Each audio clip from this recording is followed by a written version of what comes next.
in a way, the Palestinians do represent the whole world. And I think through immense carnage and unspeakable sacrifice, maybe Palestinians watching all of this can change the entire world.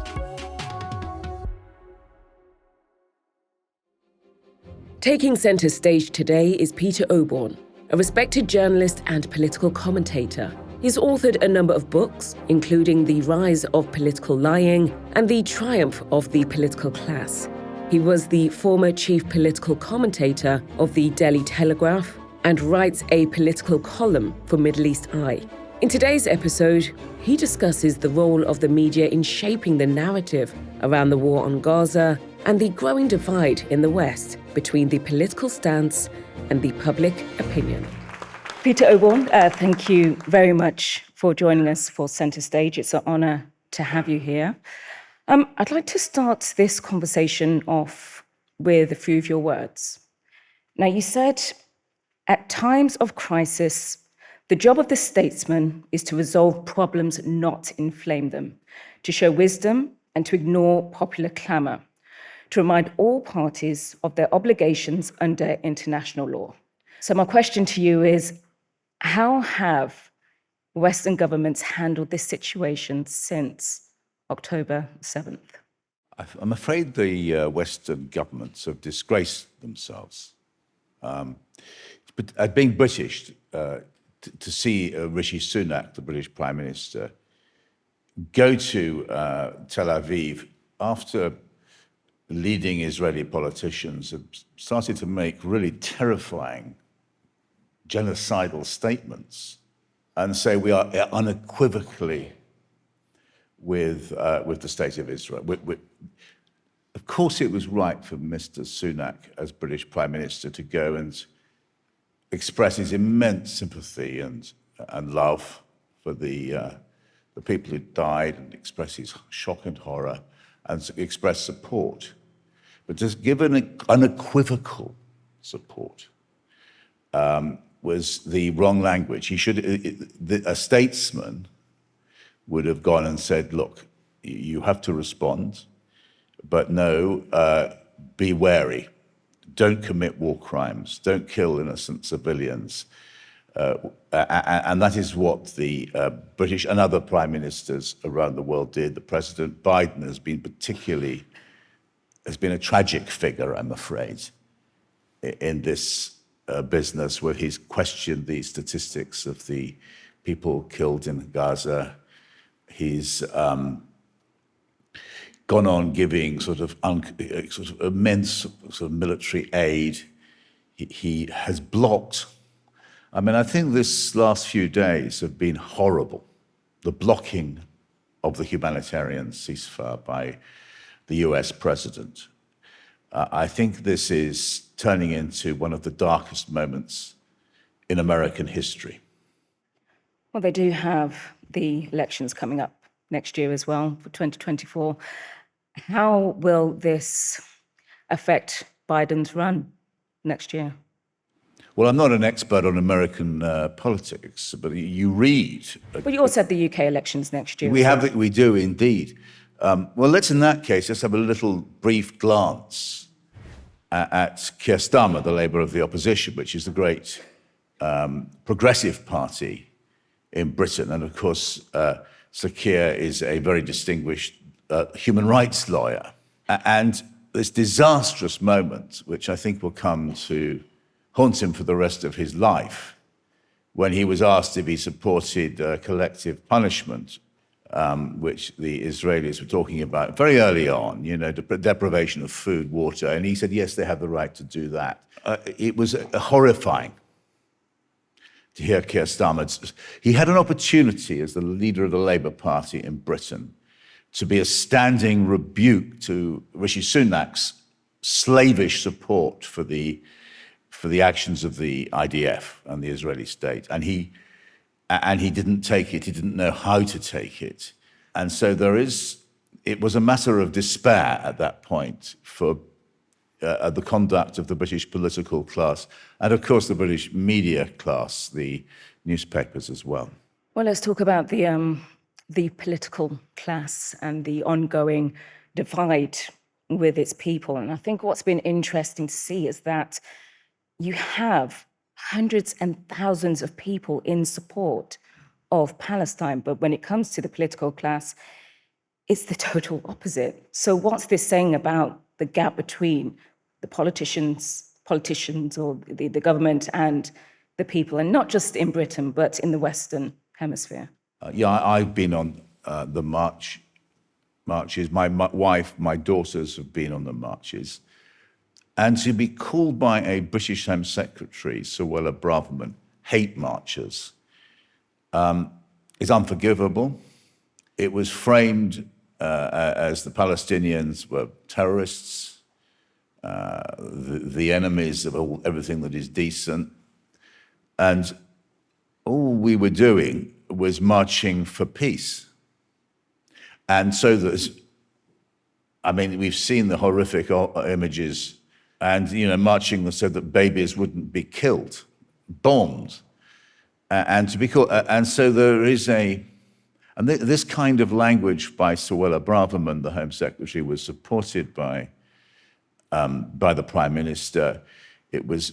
And if you read the newspapers, it's supported there. The marchers get vilified. A tiny little episode, every march that's ever been attracts some people who go slightly, behave badly, and that gets massively. But they'll zoom in on that one who's acted badly and then tar a brush with the rest, and it's unfair. So what you have, if you look at the opinion polls, is you have 70% of people wanting a ceasefire, British people, very sympathetic to the plight of the Palestinians, and yet the mainstream media is almost 100% behind the Israeli bombardment, and the mainstream politicians are 100%, the Labour and Tory, behind the Israeli bombardment, and this shows a terrifying gulf. It reminds me in some ways of the Iraq War. When we got these marches then against the invasion of Iraq, and these were very powerful moments. And Tony Blair, of course, the then Prime Minister, paid a very high price in terms of his reputation. And I think Britain paid a very high price for being slavish to the United States. But nothing's changed. We are paying that price again, because we are clearly. I'm very proud to be British, or I was, and I always believed that being British means being decent, fair-minded, observing the rule of law. And actually, the thing most of all is supporting the underdog. Yes, the Brits are known to go for the underdogs, whether it's in life, sport, anything. But on this occasion, it seems to be the total opposite. And so what our government is shocking. And I don't think they represent the British people, but they do represent Britain. I listened very carefully to Antonio Guterres and all the other speakers, but what he was saying, he was so angry about the ceasefire that the General Assembly had been ignored. And he said he's going to go on trying. But what I think he was doing was saying to Biden, this is on you. And let's imagine that the law courts decided it's a genocide. President Biden's decision to veto a humanitarian ceasefire will mean that America has aided and abetted a genocide. Now, isn't that a moment of total shame? It should be. Well, it will be. We can't say and so that was a terrible moment in American history. The same, I'm afraid, as a Brit, I didn't like Britain abstaining. It's an act of moral cowardice. So why did they? I mean, they know that their people aren't happy with what they're doing, so why aren't they listening to them? They see what's happening, but they're going against it. What they say is, there's two things. What they say is that the statement should have had a condemnation of Hamas as well. But look, think of it like this, as we speak, and it's so horrifying, I can't, sometimes, as we speak, there are children dying in the rubble. It's chaos, carnage in Gaza. And yet, because of a little technicality, the British can't, what is effectively a technicality in the face of this calamity happening at the moment. The British have to abstain because of the lack of any sense of morality from Britain and the United States. It's a very profound moment, I think. I want to turn our attentions to the role of the media, the public, and the politics. Now, when you're watching the coverage, I just want to know what you've been fearful about, what are your views on it when you've watched, I don't know, Al Jazeera, CNN, BBC. Well, how has it played a part in, again, contributing to the divide? I mean, we've seen an increase in people being attacked, they've been anti-Semitic or Islamophobic. There's been no peace, but I suppose the media could have played a part in that. I mean, what do you think about the role of the media in that respect?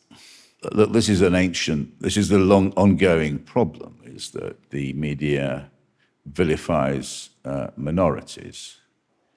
And we have seen a rise of anti-Semitism and also Islamophobia or anti-Palestinian, anti-Arab stuff. And it's inflamed. This is inflamed by politicians, above all the Conservative Home Secretary, Suella Braverman, who just sees her job, or saw her job before she was finally got rid of, as inflaming hatred. That is not the job of a... Why would she... We're already in a sensitive situation. Why would a politician do something like that? What could they possibly gain? Well, it is unfortunately very easy to see what they gain. To return to this is about the suffering of the people of Gaza and Palestine. But there is also, this terrible crisis has highlighted a moment of collapse in liberal democracy, the global system which has governed the world as a whole since 1945. And something very frightening is happening. The attack on liberal democracy is not coming as before World War II in the 1930s, when it was the Axis powers, Mussolini's Italy, Germany, Japan, which took down the global world order. It's actually the liberal democracies themselves now which are taking down the global world order. And what you're seeing in politicians like Braverman, there's other ones, Jenrick, others members of the cabinet, they're encouraged by the British Prime Minister Sunak, who isn't strong enough really to deal with this, and across Europe, of course. What you're seeing is the emergence of a new vicious right. And in Britain, we're seeing an attempt to capture the Conservative Party by a group of people who are much closer to the AfD in Germany or the Front National in France. How do you close the gap? I mean, look, the fact that it sounds like politicians are using this for their own game, like it is a game to them. How do we close this gap? How do we stop that? I think first of all we need to wake up to the fact that, and Gaza has shed a huge light on this. There is an assault on human rights, democracy, everything we fought for so long across the world. And we have a fight. We have a fight in Britain. I feel this. We have a fight on our hands to preserve the kind of relatively, look, I mean, as you know, there's plenty of faults in Britain. But a political structure which was pluralistic and decent or tried to be, and stop it being captured by very bad people. And it's not obvious that we can win this fight, but this is what we've got on our hands. You can see the same thing going on in the States.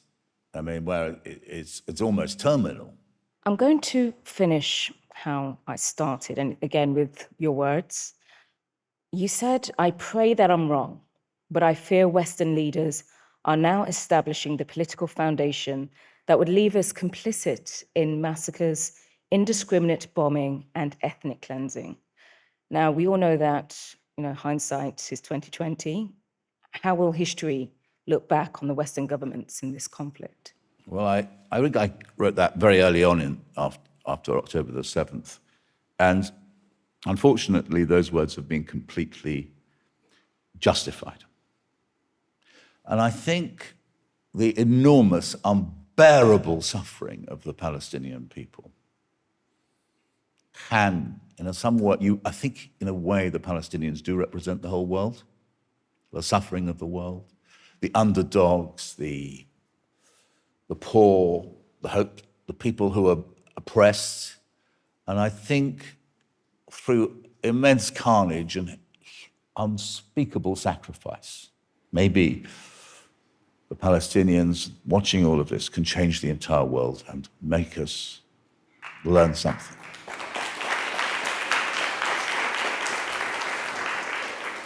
Let's hope so. Peter Oborne, I really appreciate you being here, center stage today. Thank you so much Thank you for this very much. conversation. Thank you.